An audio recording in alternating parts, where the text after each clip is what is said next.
When you're starting from zero, it's easy to extrapolate all sorts of crazy stuff. And yeah, you have to be a little bit delusional to be like, we're gonna do it. I'm Alex from East Fork. I'm Zach from Craighill. I'm Hunter from Craighill. And we're here to have a conversation about making and designing things and running a business. Sounds great. We've known each other for a long time, but I've never really got the origin story. You've got to be kind of mad to start something like we run. So Zach and I went to college together, and have been friends for like 20 years now. Craighill we founded in 2015, and it was, for me, I was at a point of crossroads where I had worked at a company called Best Made for a few years early on in their existence, and learned a lot about product development and starting and running an online business, making and selling physical objects, and had gone out from there and tried to do it on my own, with varying degrees of success. But yeah, came to this point where I felt like I could either give it one more shot designing and making objects and running a business selling them, or I could go kind of work at a big corporation somewhere and have a nice stable job. And I was young enough and naive enough to feel like I wanted to give it one more shot. I think it was at his birthday party where I asked you if you wanted to come and help me with this, and you agreed. And nope, you did not agree. Okay. What's your memory of this? What's your recollection? You came to my birthday party and very pretty diplomatically, but you kind of cornered me. Yeah, okay, sounds right. And then he was like, I want you to come do this with me and help me out and get it off the ground. And I had stable employment. I was like, I'm good. I don't need to go do this other thing. And so he proposed that I come help. And I remember being excited about the idea of it being I have no idea how to do any of this. So, and then when I knew it was a more serious thing is the next day he called me and was like, have you thought about what I said? I think what I was calling the next day and I said, I'm so glad you agreed. Right, totally. And pretty soon after that moment, I had a picture of what it could be. And yeah, it seemed like the type of thing that I had always been looking for, which was a thing with expansive possibility. So you get together and then you got to kind of figure out how each of you fits into the business. Was it pretty clear from the start? So Hunter is a designer and I'm not a designer. And so there were some very clear divisions of labor from the very beginning. I like talking to people. Not that Hunter doesn't, but I like it more. And I don't really like it. No.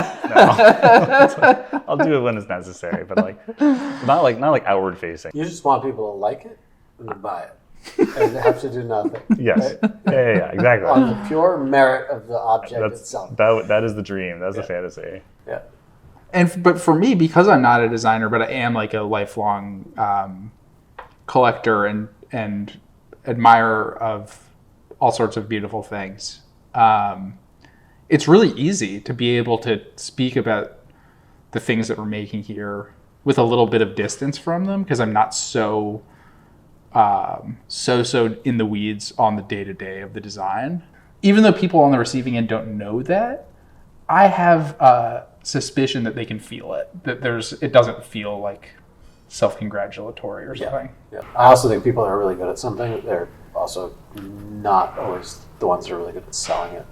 I've sort of thought of this period, this moment, I call it the nadir of my not knowing, which is I've come out of the hubris that it takes to start something and get it to a certain point. And you had all these ideas of, okay, we're going to be here, we're going to have done this, we're going to be here, and we're still running our business, but there's this reality of it that it sets in. When you're starting from zero, it's easy to extrapolate all sorts of crazy stuff. And yeah, you have to be a little bit delusional to be like, we're going to do it. Yeah. And in many ways, we already have. Like, we've already gotten to this point that so few people ever get to. And it's cool to be like, to stop and be like, oh yeah, this is cool. This is our job. This is our lives.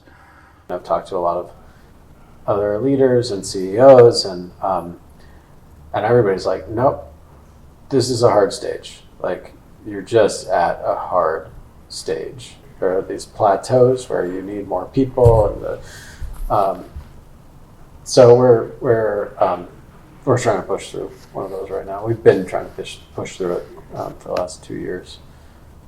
I get it. So I identify with the white knuckle feeling a lot. Yeah. Have you had those moments like I've heard them called a whiffio, which means it's over, where you're like, yeah, you're right at the edge of things from a business perspective, obviously. If we were there, we didn't realize it. Mm-hmm. It's never felt that dire. Mm-hmm. You don't take yourselves too seriously, but you're really good at what you do. But the puzzles are the thing that for me is like just sort of blew me away when I saw them. Designing any product really well is really hard. Designing a puzzle is particularly hard because you can get all the way down the road of thinking that you're designing a great puzzle, and then you print it or fabricate it only to discover it's too hard, it's not hard enough, Yeah. it's perfectly hard, but like maybe it's actually kind of ugly. Right. Maybe the solution isn't actually satisfying. Like, it might be challenging, but you don't get that feeling. So that's a lot of variables to weigh in trying to create something while also running a business. We're never going to eliminate all risk from this kind of endeavor, but we can we can reduce it a little bit, and I think we can still do all the things that we find fulfilling and satisfying in pursuit of projects that maybe aren't as great business school case studies. Thanks so much. Thank you. It's been a pleasure. Thanks, man.